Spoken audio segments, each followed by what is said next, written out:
You are not gonna believe this. I mean, you know how things were, right? With Patrick. Ugh. Just thinking about it makes my stomach do flips. The whole court thing?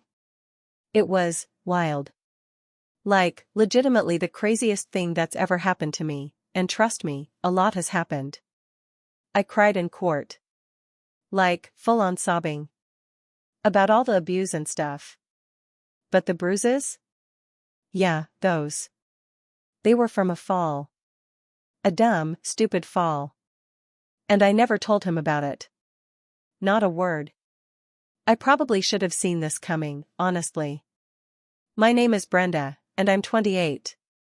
Young, right? Full of life, or at least I thought I was. Patrick, he was just, well, Patrick. He was one of those guys who just wanted everyone to be happy, all the time. Annoying, honestly. Like, if I was upset, he'd just try to fix it, instead of just letting me be upset. Sometimes I just want to stew, you know? But he'd always be like, "What's wrong, babe? Talk to me." And it was like, can't a girl just have 5 minutes to herself without a full interrogation? Ugh. We met, like, 2 years ago. Not at some fancy bar, just through some mutual friends. He seemed nice. Not my usual type, which is probably why I went for it. I was trying to, like, branch out. Get a stable guy, you know? He had a decent job, nothing amazing, but he paid his bills. And he was always so eager to help with stuff. Like, if I mentioned my car making a weird noise, he'd be offering to look at it, or drive me to work. Sweet, I guess. A little much sometimes. Like, okay, I'm an adult, I can handle a tire pressure light. But it was nice to have someone always fussing over me. From the start, I was pretty clear about things. My money was my money. His money was, well, his money, but also, sometimes, our money. We moved into a place together after about 6 months, a cute little apartment in the city. Rent was split, theoretically. But then it was like, oh, my car insurance is due this week, or my phone bill is crazy high. And he'd just cover it. Without a fuss. Sometimes I'd be like, I'll pay you back, but then, you know, life happens. And he never pushed. He's just too nice. Like, I'd keep my savings separate, just in case, obviously. A girl's gotta protect herself. But he never even asked. Honestly, sometimes I wondered if he even looked at his bank account. Which, between us, I kinda liked.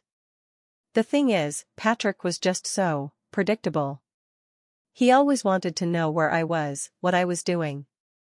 Not in a creepy way, but like, hey, you're home late, everything okay? It's like, can't a girl go grab a drink with Lisa from work without a check-in? But if I asked him, where were you last night, you didn't text back right away, he'd be all, oh, I was just at Jim's, playing video games. And I'd be like, you could have just told me, it's not hard. He'd get all quiet then. He was bad at confrontation. Like, really bad. He'd just shut down, which was annoying, because then I couldn't even have a proper fight with him. It was like talking to a brick wall. And then I'd get emotional, and start crying, because what else am I supposed to do when he just stonewalls me? And then he would feel bad. It worked every time. He always wanted to know about my job too. Like, what I did, who I worked with. How was your day at the office, he'd ask, all bright-eyed. And I'd be like, it was work, Patrick. What do you want me to say? I never talked about my boss or my coworkers or anything. What was there to say? It's just work. He didn't need to know every little detail. But then he'd talk about his work, and it was so boring. Like, spreadsheets and client calls. I'd just nod and scroll through Facebook on my phone, pretending to listen. He never noticed. Or if he did, he never said anything. One time, he wanted to pick up a new hobby, something with, like, building model airplanes. Seriously, model airplanes.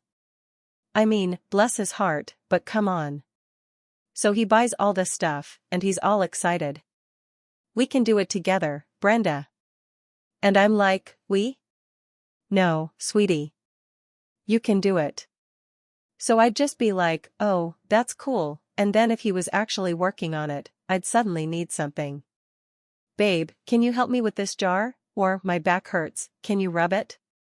And he'd drop everything. Every single time. He never actually finished a single plane. Good. Because what was I supposed to do with a bunch of dusty plastic airplanes? He'd try to set boundaries sometimes, which was cute. Like, he'd say, Brenda, I need you to be more transparent with me. And I'd just look at him, wide-eyed, like, what are you talking about, Patrick? I'm always transparent. You're just being dramatic. And he'd get this look on his face, like he was trying to remember something, but he couldn't. Total gaslight, I know. It's not hard. Just make them question themselves. It's effective. He'd eventually just drop it. Because he loved me, right? He just didn't understand me. The fights, when they happened, were always the same. He'd say I was being cold, or that I was always making him feel small. And I'd be like, me? You're the one who's always saying I'm doing something wrong. Then I'd bring up that one time he forgot my birthday. He didn't, he was just late with the gift because of a delivery issue, but details. And then I'd cry, and then he'd apologize. Always. He'd start saying things like, you're being dramatic, or it's not that serious, and I'd just be like, oh, so my feelings don't matter? Is that what you're saying? And he'd backpedal so fast. He'd start listing all the things he did for me, like he was scorekeeping or something. Which, okay, I do that too, but like, he's supposed to do nice things, he's my boyfriend. It's different. He got really into therapy for a bit. Started using all these words. Setting healthy boundaries. Communicating my needs. Blah, blah, blah. It was exhausting. He'd come home and be like, I feel like you're not acknowledging my feelings when I express them. And I'd just stare at him. What feelings, Patrick? You look fine to me. And then he'd get quiet. He'd try to explain, like, when you said X, I felt Y. And I'd be like, oh, for goodness sake, you're being so sensitive. It was just a joke. He just didn't get me. He was trying to change me, and I don't need changing. I'm perfect the way I am. Then came the fall. Oh, man.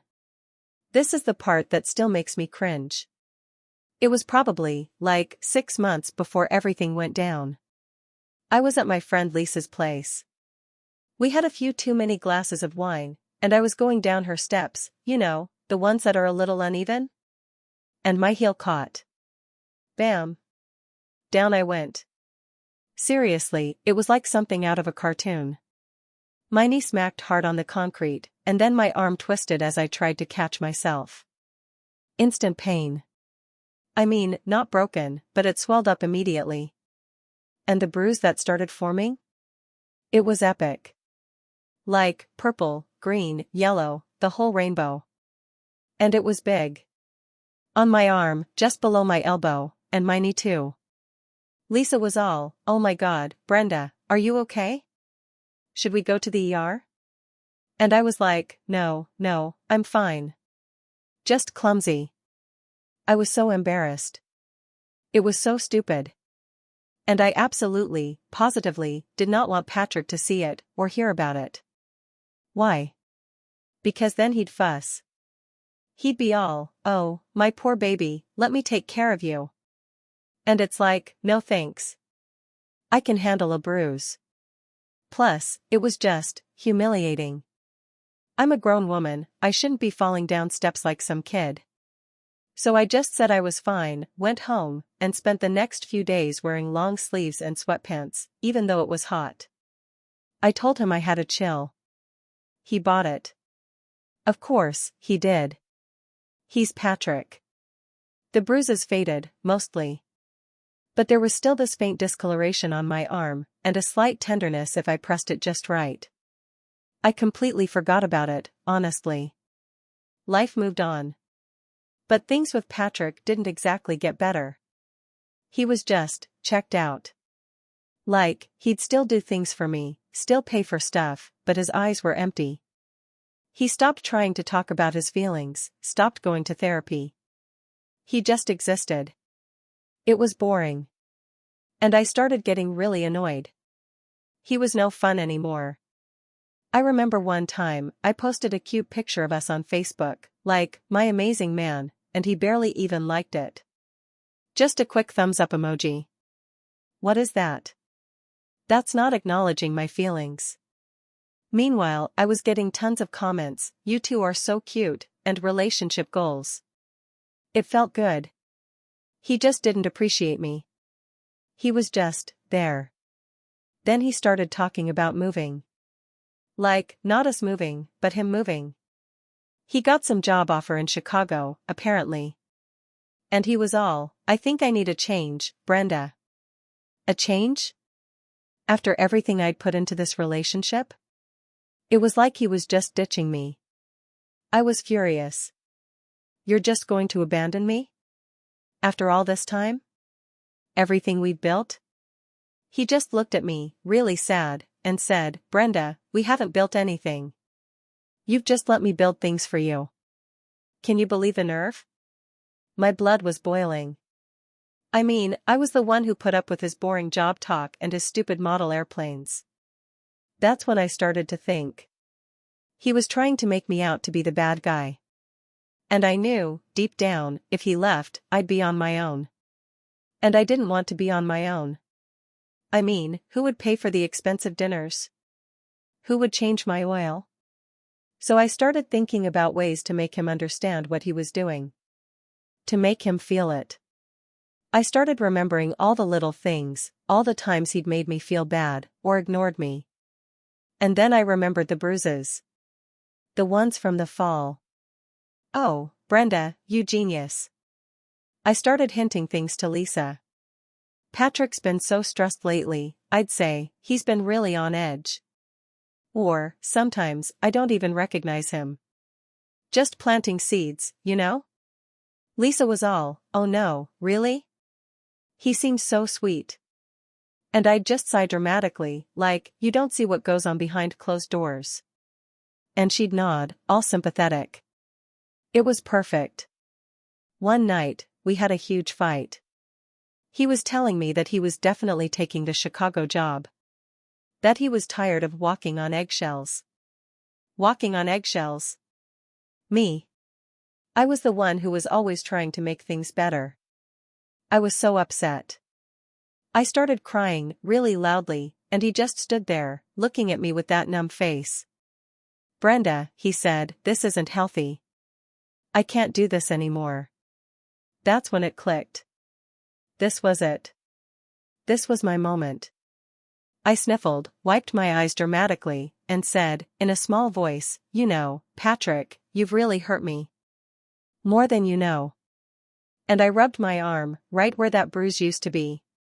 He looked at my arm, confused. "What are you talking about?" he asked. And I just shook my head, like, "You monster." "It's fine," I whispered. "Just memories." He didn't get it. He just kept talking about Chicago. So I escalated. The next day, I told Lisa. He laid his hands on me, I whispered, making my voice shaky. Lisa's eyes got wide. "No. Patrick?" And I just nodded, letting a tear roll down my cheek. "It's been happening for a while, Lisa. Little things. Pushing. Grabbing." I never wanted to say anything, because I loved him. I showed her my arm, where the faint discoloration still was. "See?" I said. It never really went away. Lisa was furious. "Brenda, you have to do something. This is abuse." And I just acted scared, like I was hesitant. "I don't know, Lisa. I'm so scared." She convinced me to go to the police. I mean, I wasn't going to lie, but I was going to tell my truth. You know? The police listened. They saw the bruise. They asked about it. I just said, he gets emotional sometimes. And I tried to pull away, and he grabbed my arm. I made sure to look down, like I was ashamed. They took notes. Patrick was shocked when they called him. Shocked. He tried to explain, but it was just his word against mine. And I had a bruise. It went to court. Oh, God, the court. It was so much. I had to sit there, in front of everyone. Patrick was there, looking like a deer in headlights. His lawyer kept trying to say it was a misunderstanding. A fall. Which, yeah, it was a fall. But they didn't know that. Only I knew that. When it was my turn, I walked up there. My lawyer had me practice. Just tell your story, Brenda, he said, from your heart. So I did. I talked about how I loved him, how I wanted things to work. And then, slowly, I started talking about the incidents. I didn't say, he punched me. I said, there were times when I felt physically intimidated. There were moments when I tried to pull away, and I felt a strong grip on my arm. This arm. And I held up my arm, showing the faint bruise. I talked about my fears, my insecurities. I talked about how I felt trapped. I started crying. Real tears. Because it was sad, wasn't it? That it came to this. I sniffled, and dabbed my eyes, and said, I just want to feel safe. Patrick's lawyer asked me about the specific date of the bruise. Could you pinpoint when this injury occurred, Ms. Davies? He asked, really calm. And I just looked at him, like, how insensitive. When you're going through something like this, I said, my voice shaky, the days just blend together. It was around that time when things were really bad. I looked at Patrick. He looked pale. He tried to interrupt, but his lawyer told him to be quiet. The judge looked at me with pity. She saw a scared young woman. I could feel it. I felt a surge of relief. This was going to be over soon. And then Patrick would finally understand. He'd finally see what he did to me. And he'd have to stay. Or at least pay. But then, something weird happened. The judge paused. She looked at Patrick's lawyer, then back at me. Ms. Davies, she said, her voice a little different, do you recall telling anyone about this specific injury when it occurred? My heart gave a little thump. No, I said, I was too afraid. Too ashamed. She nodded slowly. And was this injury treated by a medical professional? No, I said again, I was too scared to go. Then Patrick's lawyer stood up. He had this smug look on his face.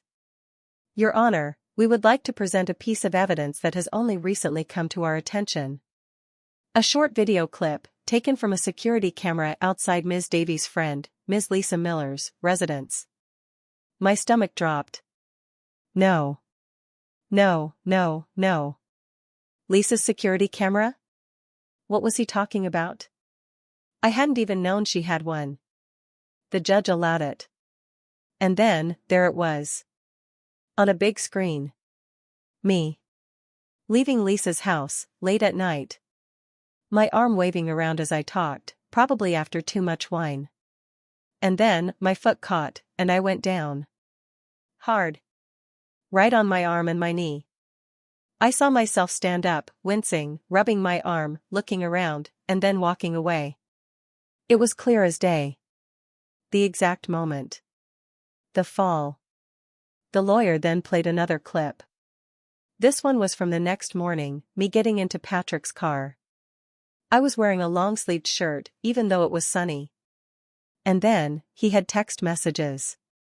Texts from me to Lisa, a few days after the fall. OMG, my arm is still aching from that dumb fall at your place, so embarrassing lol. And can't believe I tripped like that, trying to hide this monster bruise from Patrick. My lawyer looked at me like he'd seen a ghost. The judge's face was unreadable. Patrick was just staring at the screen, tears in his eyes. Not from sadness, but from... I don't know. Anger? Disbelief? The whole room felt like it was spinning. All these people. The judge. The bailiff. Everyone was looking at me. And I could feel their eyes, like 1,000 tiny needles. The court clerk, a woman I'd seen before, she actually made a face, like she smelled something bad. That bitch. The judge banged her gavel. Ms. Davies, she said, her voice colder than ice, this court finds that you have deliberately misrepresented facts and provided false testimony. This is a serious offense. It was over. Just like that. The case was dismissed. Not only that, but I was ordered to pay all of Patrick's legal fees. All of them. And the judge actually said something about perjury and potential criminal charges. I mean, what? I didn't lie. I just told it my way. It was a total nightmare. The news, when it got out, was brutal. Some local paper picked up the story, woman cries abuse in court, video shows she fell. It was humiliating. My name, my picture. Online, people were calling me all sorts of names. Manipulative, toxic, liar. They were saying I deserved everything coming to me. And my job? Gone. My boss called me into his office the very next day. He didn't even yell. Just looked at me, really tired, and said, "Brenda, we can't have someone representing our company who has a reputation like this. It's affecting our clients. This is your last day." Just like that. After all the hard work I put in. After all the times I showed up. Lisa?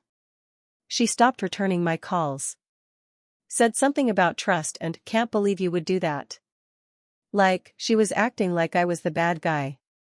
I mean, come on, she knows how much Patrick hurt me, emotionally. Patrick, the too nice guy, he just vanished. Moved to Chicago, probably living his best life, laughing at me. I saw a picture of him on Facebook, a few months later, with some blonde girl. She was smiling, really genuinely smiling. And she looked happy. Like, annoyingly happy. Like she actually liked him. It made my stomach twist. So here I am. No job. No boyfriend. No money. Stuck paying off Patrick's lawyer bills. All because of a dumb fall. I just wanted him to realize what he was doing to me, you know? I didn't mean for any of this to happen. It's just, everyone turned on me. And for what? Because I tried to protect myself? Because I tried to make him see? It's not my fault. It's everyone else's. I don't care anymore, honestly. About him. About Lisa. About anyone who isn't on my side. They just don't get it. They never will. It's just like, why does everything always happen to me? I just wanted a little understanding, a little appreciation. But no. Everyone just wants to make me out to be the villain. It's messed up. All of it.